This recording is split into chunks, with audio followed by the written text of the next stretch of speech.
Hello. This is the first of our conversations about the economy. Today it's related to a topic that comes up regularly in our discussions with clients.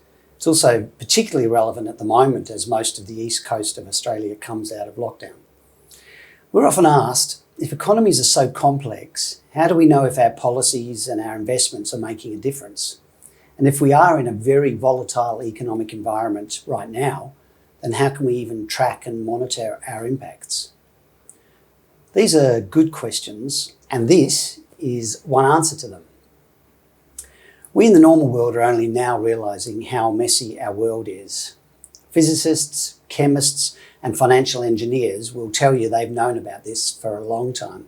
But we in economic policy and analysis have largely relied on occasional surveys and simple models because it's all we've had until now. But as we've been exposed to more and more real economic data, we see the data doesn't actually trend smoothly, which should be no surprise because our economies are made up of hundreds of large and millions of small links between buyers, sellers, producers, infrastructure, policies, time delays, waste, and so on. The result is that the messiness at the higher level looks like absolute chaos when we look close up to it. So let's take a look at overall spending data from SpendMap.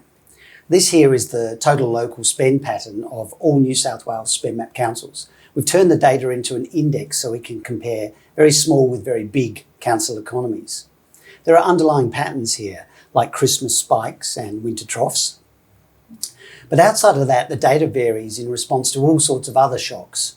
So even at this scale, where we see smooth lines and understandable patterns, there is still some chaos.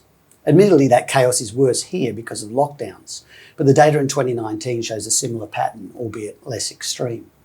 So what do you think, Dean? Do you think it's fair to say that even aggregated national economic data reveals messiness in our economy? Well, look, I think it's complicated. For the most part, we tend to do well at the macro level, so looking at Australia as a whole. But even at the national scale, it can be hard sometimes. So here we see the Reserve Bank's yearly wage price index forecasts. And from 2011 to 2017, they were consistently wrong and always by overestimating wage growth. But they have been a bit better since 2017, though. We also do really well at the micro level, so looking at individual firms and how they interact with each other. Where we struggle is the in-between. So can we analyse the economy of a local council? Historically, we've used measures such as gross regional product, but the more and more we've looked into that, the more disappointed we've been.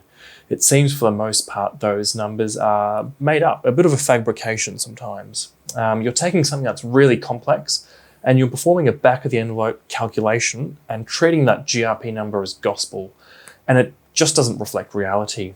And what we found is that good data is the key to getting this in-between space right. It reveals a much more complex set of interactions than what we've historically just dismissed.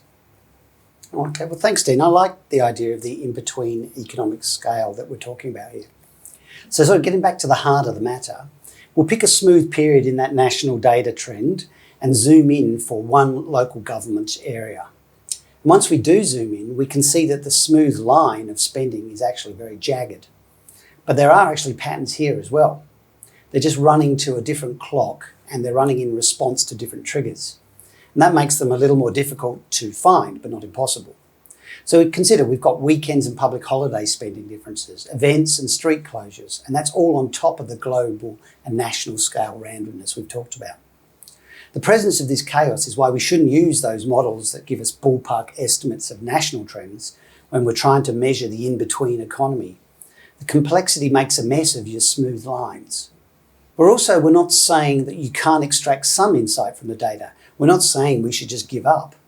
Some of the biggest and most successful people and companies in finance and tech make a lot of money because they can analyse and make sense of this data, to some extent at least. The key is first, as Dean said, using actual up-to-date data.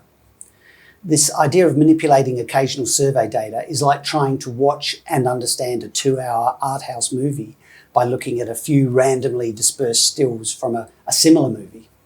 What you should be doing is watching the movie close up, live and with expert help and the right analytical tools to understand it.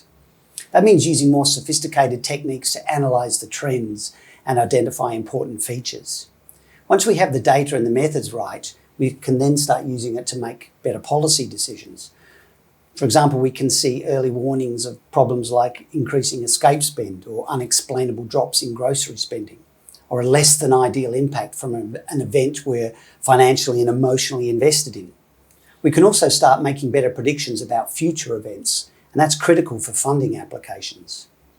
So it's not impossible for local governments to take advantage of the data and techniques that the richest and most successful organisations in the world have been using for decades now. It just needs a little thought, and of course it needs us to help you do it.